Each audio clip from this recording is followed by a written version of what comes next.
Hello everyone, welcome to special study. आज फिर से एक नए वीडियो के साथ हाजिर हुआ हूं दोस्तों। और इस वीडियो में हम फिजिक्स के इम्पोर्टेंट क्वेश्चंस को कवर करेंगे, जो कि रहने वाले हैं इलेक्ट्रिसिटी चैप्टर से। ठीक है, और ये पार्ट 2 रहेगा। इससे पहले मैंने पार्ट 1 वीडियो अपलोड कर चुका हूं, और इस वीडियो में भी हम मैक्सिमम क्वेश्चंस को कवर करेंगे। ठीक है, और बता दूं दोस्तों आपको कि मैंने इंडियन जियोग्राफी, पॉलिटी, इकोनॉमिक्स को टॉपिक वाइज एमसीक्यू के रूप में कवर किया है। अगर उन वीडियोस को आप देखना चाहते हो तो आपको प्लेलिस्ट में सारे वीडियोस मिल जाएंगे। ठीक है, वहाँ से जाकर आप उन वीडियोस को देखते हैं। फिलहाल शुरू करते हैं। हमारा क्वेश्चन नंबर 41 है, एक फ्यूज तार का उपयोग किसके लिए होता है? तो एक फ्यूज का तार हम यूज़ करते हैं किसके लिए? अत्यधिक धारा प्रवाह के समय सर्किट को ब्रेक करने के लिए। ठीक है, हाई करंट फ्लो अगर होता है सर्किट में, तो सर्किट को हम ब्रेक करने के लिए एक फ्यूज तार का उपयोग करते हैं। अगला क्वेश्चन है, घरेलू विद्युत उपकरणों में प्रयुक्त सुरक्षा फ्यूज तार उस धातु से बनी होती है जिसका क्या होता है? गलनांक ज़्यादा होता है, गलनांक कम होता है, प्रतिरोध कम होता है। क्या होता है दोस्तों? तो याद रखिएगा, उस फ्यूज तार का हम उपयोग करते हैं जिसका गलनांक कम होता है, और ये बार बार पूछा जाता है, याद रखिएगा। बढ़ते हैं आगे। 43 नंबर क्वेश्चन है, एक फ्यूज तार की एक फ्यूज के तार को इन लक्षणों के कारण पहचाना जा सकता है। तो किस कारण से पहचाना जा सकता है? तो उस फ्यूज तार का रजिस्टेंस जो है उच्च होना चाहिए और गलनांक निम्न होना चाहिए। ठीक है, तो उच्च प्रतिरोधकता और निम्न गलनांक इसका सही आंसर है। आगे देख लेते हैं 44 नंबर क्वेश्चन, बिजली सप्लाई के मेंस में फ्यूज एक सुरक्षा उपकरण के रूप में लगा हुआ होता है। बिजली के फ्यूज में बिजली के फ्यूज के संबंध में कौन सा कथन सही है? तो कौन सा कथन सही हो जाएगा? तो आपको मैंने अभी बताया कि इसका गलनांक जो होता है वो कम होता है। ठीक है, याद रखिएगा। आगे बढ़ते हैं 45 नंबर क्वेश्चन, एक विद्युत सर्किट में एक फ्यूज तार का उपयोग किया जाता है। तो एक विद्युत सर्किट में एक फ्यूज तार का उपयोग किस लिए करते हैं हम?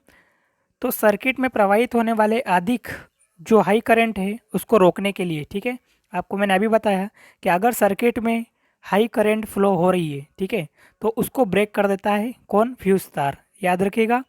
अगला क्वेश्चन है, जो फ्यूज होता है उसका सिद्धांत क्या होता है? तो जो फ्यूज का सिद्धांत होता है वो होता है विद्युत का ऊष्मीय प्रभाव। तो इसको भी याद रखिएगा, बार बार पूछे जाने वाला क्वेश्चन है ये भी।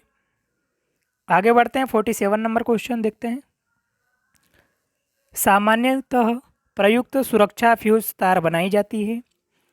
तो जो फ्यूज तार बनाई जाती है वो जनरली बनाई जाती है टीन और लेड की मिश्र धातु से। इसको भी याद रखिएगा, जो टीन और लेड होता है उसकी मिश्र धातु से बनाई जाती है फ्यूज वायर। ठीक है, आगे बढ़ते हैं 48 नंबर क्वेश्चन देख लेते हैं, एक बिजली के फ्यूज वायर में सामान्यतः अनुप्रयोगों के लिए निम्नलिखित में से कौन से गुण समूह का होना आवश्यक है? तो कौन कौन सी प्रॉपर्टीज़ होनी चाहिए फ्यूज वायर में? तो दोस्तों आपको बता चुका हूँ, कम लंबाई और गलनांक तो कम होना चाहिए, और पतला वायर होना चाहिए। तो इन तीनों प्रॉपर्टी को आप याद रखिएगा, फ्यूज वायर से रिलेटेड है। ठीक है, लेंथ कम होनी चाहिए, जो गलनांक है वो भी कम होना चाहिए, और वायर जो होना चाहिए वो पतला होना चाहिए। आगे बढ़ते हैं 49 नंबर क्वेश्चन, बिजली के बल्ब का फिलामेंट किस तत्व का बना होता है?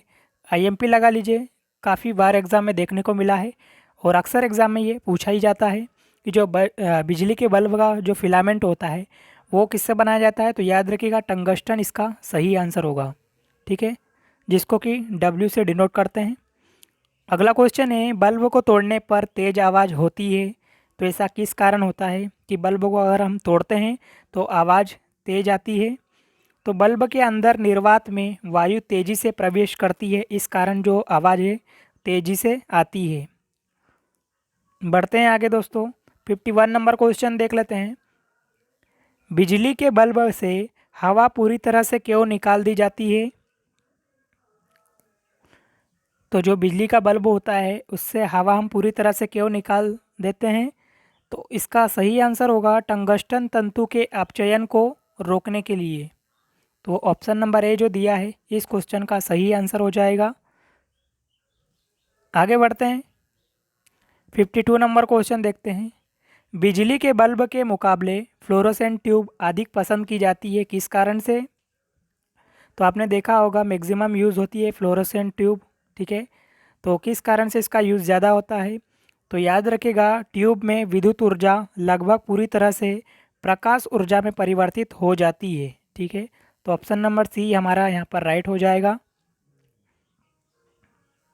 आगे देख लेते हैं, विद्युत बल्ब के तंतु के निर्माण में टंगस्टन का प्रयोग होता है। तो किस लिए टंगस्टन का ही प्रयोग किया जाता है? तो याद रखिएगा दोस्तों, इसका जो गलनांक होता है ना वो हाई होता है, ठीक है। उच्च गलनांक होता है टंगस्टन का, जिसको कि हम किससे डिनोट करते हैं? डब्ल्यू से। आगे बढ़ते हैं, 54 नंबर क्वेश्चन है, नाइक्रोम के तार हीटिंग एलिमेंट के रूप में प्रयोग किए जाते हैं। तो जो नाइक्रोम के वायर होते हैं उसको हीटिंग एलिमेंट के लिए यूज़ किया जाता है। तो इसकी क्या प्रॉपर्टीज़ है ऐसी? तो याद रखिएगा, इसका विशिष्ट प्रतिरोध उच्च होता है, ठीक है, और लाल तप्त होने पर ऑक्साइड नहीं बनता है।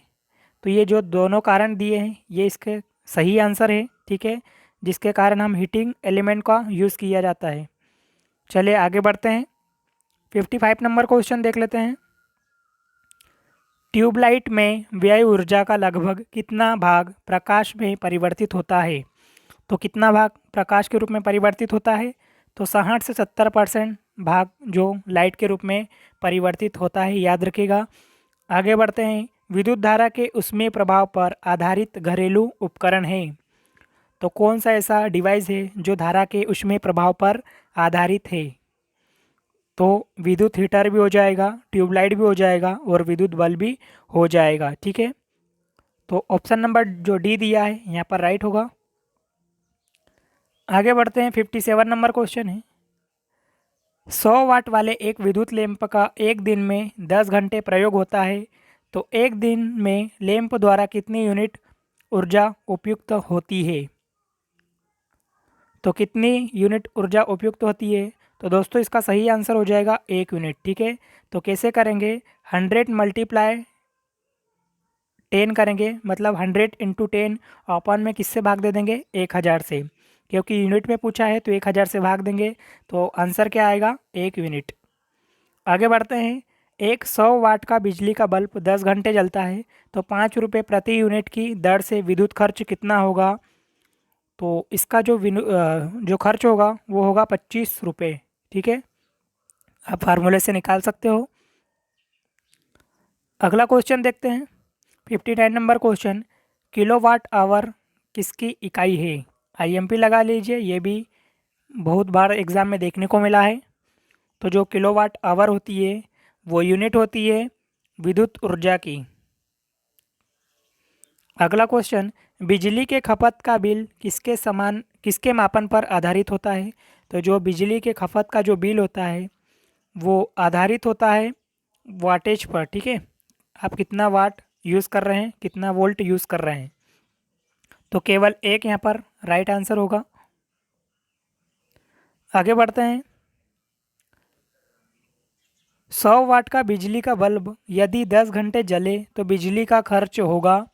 तो बिजली का खर्च जो होगा वो होगा 1 यूनिट। आपको अभी बताया पहले क्वेश्चन में, ठीक है, वही क्वेश्चन है ये भी। अगला क्वेश्चन है, तड़ित चालक का आविष्कार किसने किया था? इम्पोर्टेंट क्वेश्चन, बार बार पूछे जाने वाला क्वेश्चन है। तो जो लाइटिंग अरेस्टर बोलते जिसको, तो तड़ित चालक का आविष्कार जो किया था वो किया गया था बेंजामिन फ्रैंकलिन के द्वारा, याद रखिएगा इसको भी। आगे देख लेते हैं, तड़ित चालक बनाए जाते हैं, तो लाइटिंग अरेस्टर जो होते हैं वो बनाए जाते हैं कॉपर के, ठीक है, तांबे के। अगला क्वेश्चन बोल रहा है, यहाँ पर आपको 2 कथन और एक कारण दिया है, ठीक है। आपको बताना है कि कथन और कारण में से कौन सा सही और कौन सा गलत है। तो कथन ए बोल रहा है, तड़ित चालक इमारतों को नष्ट होने से बचाते हैं, और कारण में बताया ये आवेश को पृथ्वी तक भेज देते हैं, ठीक है। तो जो दिए हैं दोस्तों कथन ए और कारण ए, ये यहाँ पर दोनों सही है और आर ए का सही कारण बताता है। तो दोस्तों याद रखेगा, जो तड़ित चालक होता है ना वो इमारतों को नष्ट होने से बचाता है और ये आवेश को पृथ्वी तक भेज देते हैं। तो ये दोनों यहाँ पर सही हो जाएंगे। ठीक है, आगे बढ़ते हैं। 65 नंबर क्वेश्चन देख लेते हैं। विद्युत बल्ब का तंतु धारा प्रवाहित होने से चमकने लगता है, परंतु तंतु में धारा ले जाने वाले तार नहीं चमकते हैं। तो इसका ऐसा क्या कारण है? तो इसका जो सही कारण हो जाएगा, तंतु का प्रतिरोध तारों की अपेक्षा अधिक होता है। ये यहाँ पर राइट हो जाएगा। ठीक है, अगला क्वेश्चन है, निम्नलिखित अधातुओं में से कौन सा एक विद्युत का मंद चालक नहीं है? तो कौन सा विद्युत का मंद चालक नहीं है आपको बताना है। तो सिलीनियम इसका सही आंसर होगा, जो कि विद्युत का मंद चालक नहीं है। आगे बढ़ते हैं। 67 नंबर क्वेश्चन है, शुष्क सेल में निम्नलिखित में से किनका विद्युत अपघट्यों के रूप में प्रयोग होता है? तो जो शुष्क सेल बैटरी होती है उसमें हम किस विद्युत अपघट्य का यूज़ हम करते हैं, ये आपसे पूछा है। तो अमोनियम क्लोराइड और जिंक क्लोराइड इसका सही आंसर होगा। इन दोनों का यूज़ किया जाता है शुष्क सेल में, ड्राई सेल में। ठीक है, आगे बढ़ते हैं। 68 नंबर क्वेश्चन है, सामान्यतः प्रयोग में लाई जाने वाली प्रतिदीप्ति ट्यूबलाइट पर निम्नलिखित में से कौन सा अंकित होता है? तो क्या अंकित किया जाता है? तो याद रखिएगा 6500 के। ठीक है, 6500 केल्विन इसका सही आंसर होगा। अगला क्वेश्चन, मानव शरीर के विद्युत प्रतिरोध के परिमाण की कोटि क्या है? तो मानव शरीर का जो रेजिस्टेंस है वो होता है 10⁶ ओम। याद रखिएगा 10⁶ ओम। आगे बढ़ते हैं। 70 नंबर क्वेश्चन है, विद्युत उत्पन्न करने के लिए कौन सी धातु का उपयोग किया जाता है? आईएमपी लगा लीजिए, ये भी काफ़ी बार पूछा गया है क्वेश्चन। तो विद्युत उत्पन्न करने के लिए हम करते हैं यूरेनियम का। अगला क्वेश्चन है, माइका है, तो माइका क्या है दोस्तों? तो ऊष्मा का चालक एवं विद्युत का कुचालक। ठीक है, याद रखिएगा, पूछा जाता है ये भी। अगला क्वेश्चन देख लेते हैं। 72 नंबर क्वेश्चन है, जलते हुए बल्ब विद्युत बल्ब के तंतु का सामान्य ताप होता है। तो विद्युत बल्ब के तंतु का तापमान कितना होता है अगर वो जल रहा है? तो होता है 3000 से 3500 डिग्री सेंटीग्रेड। याद रखिएगा इसको भी। अगला क्वेश्चन है, एम्पियर क्या मापने की इकाई है? तो आपको पता होगा एम्पियर तो विद्युत धारा मापने की इकाई है। ठीक है ना, करंट को मापने का यूनिट है एम्पियर। अगला क्वेश्चन है, एक कृत्रिम उपग्रह में विद्युत ऊर्जा का स्रोत क्या है? तो एक कृत्रिम उपग्रह में विद्युत ऊर्जा का जो स्रोत है वो हो जाएगा दोस्तों सौर सेल। ठीक है, ये भी इम्पोर्टेंट क्वेश्चन है, काफ़ी बार पूछा गया है। दोस्तों अगर आपको वीडियो अच्छा लग रहा हो, मेरी मेहनत अच्छी लग रही हो, तो प्लीज़ वीडियो को लाइक कीजिएगा। ठीक है, और चैनल पर नए हो तो प्लीज़ सब्सक्राइब जरूर करना, क्योंकि ऐसे ही आपको important video topic wise MCQ के रूप में हमेशा मिलते रहेंगे। ठीक है, अगला क्वेश्चन है, विद्युत ऊर्जा को यांत्रिक ऊर्जा में बदलने की युक्ति है। तो जब विद्युत ऊर्जा को अगर हम मैकेनिकल एनर्जी में, जो इलेक्ट्रिकल एनर्जी है उसको हम मैकेनिकल एनर्जी में बदलने के लिए हम यूज़ करते हैं किसका? तो याद रखिएगा विद्युत मोटर का। काफ़ी बार पूछा जाता है ये। अगला क्वेश्चन है, रासायनिक ऊर्जा को विद्युत ऊर्जा में रूपांतरित किसके द्वारा किया जाता है? तो हम केमिकल एनर्जी को अगर हम इलेक्ट्रिकल एनर्जी में हम चेंज कर रहे हैं तो वो क्रिया कहलाती है इलेक्ट्रोलाइसिस। ठीक है, विद्युत अपघटन। अगला क्वेश्चन है, एकीकृत सर्किट में प्रयुक्त अर्धचालक चिप निम्न की बनी होती है। तो आपसे पूछा है कि जो सेमीकंडक्टर की जो चिप होती है वो किसकी बनी होती है? तो ये बनी होती है सिलिकॉन की। बार बार पूछा जाता है दोस्तों आईएमपी ये भी क्वेश्चन। आगे बढ़ते हैं। 78 नंबर क्वेश्चन है, प्रत्यावर्ती धारा को दिष्ट धारा में परिवर्तित करने वाली युक्ति है।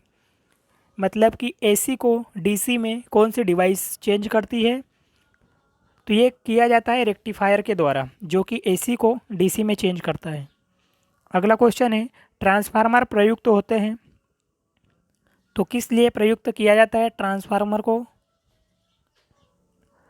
तो इसका यूज़ होते हैं एसी वोल्टेज का कम या ज़्यादा करने के लिए। ठीक है, एसी वोल्टेज को अपचयन या उपचयन करने के लिए, मतलब वही कि एसी वोल्टेज को हम घटा या बढ़ा सकते हैं। ठीक है, अगला क्वेश्चन देख लेते हैं।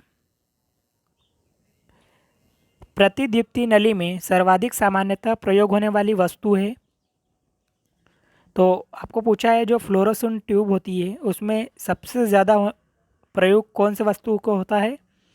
तो ये किया जाता है पारा, वाष्प एवं आर्गन का। ठीक है, याद रखिएगा। अगला क्वेश्चन है 3 पिन बिजली के प्लग में सबसे लंबी पिन को जोड़ना चाहिए। तो आपने देखा होगा 3 प्लग जो आता है उसमें सबसे लंबी वाली पिन को किससे जोड़ते हैं? तो दोस्तों आपको पता होना चाहिए आधार सिरे से। ठीक है, याद रखिएगा, ये पूछा जाता है बार बार।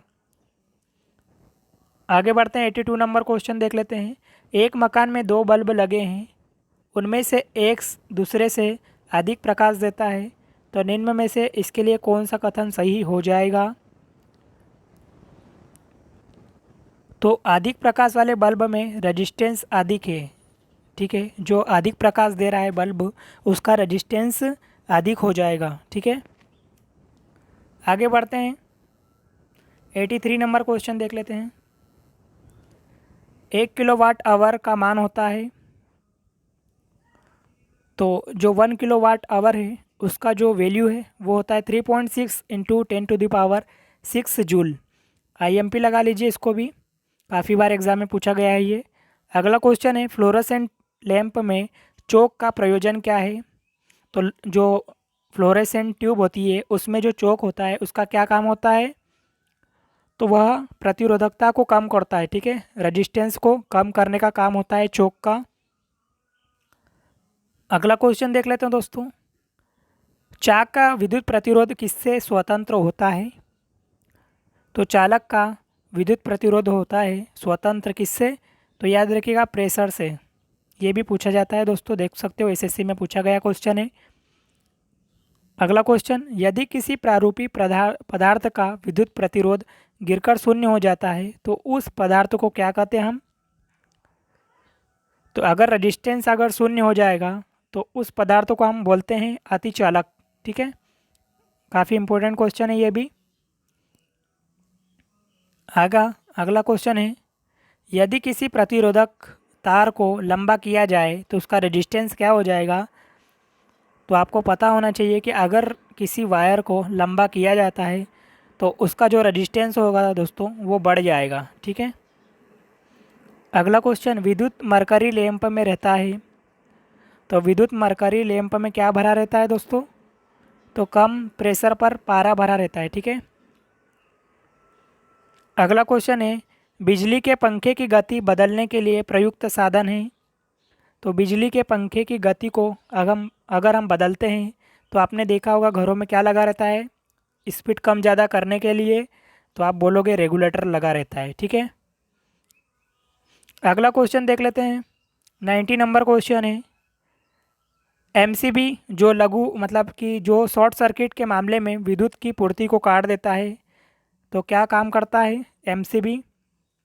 तो MCB के यहाँ पर जो फुल फॉर्म हो जाएगा मिनिएचर सर्किट ब्रेकर। ठीक है, तो इसका क्या काम है दोस्तों? धारा के तापन प्रभाव पर, ठीक है, इलेक्ट्रिक करंट को काट देता है। ठीक है, तो ऑप्शन नंबर जो डी दिया है यहाँ पर राइट होगा, इसका सही आंसर होगा। अगला क्वेश्चन है, 1 वोल्ट कितने के बराबर होता है? तो जो 1 वोल्ट होता है वो बराबर होता है 1 जूल प्रति कूलाम के। जो 1 वोल्ट होता है वो किसके बराबर होता है? तो 1 जूल प्रति कूलाम के, याद रखेगा। आगे बढ़ते हैं, 92 नंबर क्वेश्चन, जब साबुन का बुलबुला आवेशित किया जाता है तब क्या होता है? तो जब साबुन का बुलबुला आवेशित किया जाता है तब यह फैलता है, याद रखेगा। अगला क्वेश्चन, डायनेमो एक मशीन है जिसका काम होता है, तो डायनेमो एक मशीन है जिसका काम क्या होता है? मैकेनिकल एनर्जी को इलेक्ट्रिकल एनर्जी में चेंज करना, यांत्रिक ऊर्जा को विद्युत ऊर्जा में चेंज करना। आगे देख लेते हैं दोस्तों, 94 नंबर क्वेश्चन, एक धारावाही चालक से संबंधित है, तो धारावाही जो कंडक्टर होता है वो किससे संबंधित होता है? तो विद्युत चुंबकीय क्षेत्र से। ये भी बार बार पूछे जाने वाला क्वेश्चन है, याद रखिएगा, देख सकते हो SSC में पूछा गया क्वेश्चन है। अगला क्वेश्चन और इस वीडियो का लास्ट क्वेश्चन, कौन सा उपकरण विद्युत प्रतिरोध को मापता है? तो रजिस्टेंस को मापने के लिए ओम मीटर का यूज़ किया जाता है। ये तो आपको रटा होना चाहिए अभी तक। तो दोस्तों उम्मीद है कि आपको वीडियो अच्छा लगा होगा। अगर वीडियो पसंद आया तो प्लीज़ लाइक कीजिएगा, चैनल पर नए हो तो प्लीज़ सब्सक्राइब जरूर कीजिएगा, साथ में बेल आइकन को भी प्रेस कीजिएगा, ठीक है ना। और यही उम्मीद करूँगा कि आप चैनल को ज़रूर सब्सक्राइब करोगे, ठीक है। दोस्तों आपने हमारे पुराने वीडियोस नहीं देखे हैं तो आपको रिक्वेस्ट है कि ऊपर दिए गए आई लिंक पर या आपको डिस्क्रिप्शन बॉक्स में सारी प्लेलिस्ट मिल जाएगी, वहाँ से आप जाकर उन वीडियोस को ज़रूर वॉच कीजिएगा। काफ़ी फ़ायदा होगा आपको और काफ़ी अच्छा जीके आपका हो जाएगा उन वीडियोस को देख के, ठीक है। तो उम्मीद यही करूँगा कि आप चैनल को ज़रूर सब्सक्राइब करोगे, ठीक है ना। तो चलिए मिलते हैं इंपॉर्टेंट टॉपिक के साथ नेक्स्ट वीडियो में। जब तक के लिए जय हिंद, ऑल द बेस्ट।